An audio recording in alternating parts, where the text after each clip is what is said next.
Alors, pour revenir à la dialectique équinoxe-solstice dont on ne se lasse pas, et qui a été si peu étudiée autour des dernières décennies par le milieu astrologique, je dirais que la phase solsticiale est une phase qui est tournée vers l'avenir, et la phase équinoxiale est une phase qui est tournée vers le passé. Alors, vers l'avenir, on peut fantasmer sur l'avenir, hein. On peut imaginer des choses, on peut vouloir des choses, etc., etc. Et donc, ça laisse la liberté de toutes sortes d'échafaudages, d'élucubrations sur l'avenir, sur ce qu'on voudrait faire, sur ce qu'on voudrait changer, etc. Et ça, c'est la phase solsticiale qui, d'ailleurs, conduit aussi à rejeter le passé, et notamment à rejeter les Juifs.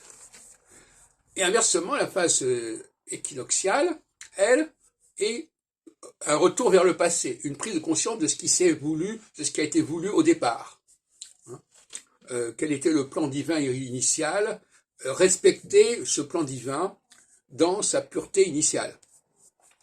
Bon, et là, évidemment, c'est une autre paire de manches, où on rétablit un certain nombre de structures fondamentales, la question juive, qui reste fondamentale, et aussi la question du masculin et du féminin, qui est incontournable. Plus la question de la royauté, enfin en tout cas, la question d'un pouvoir central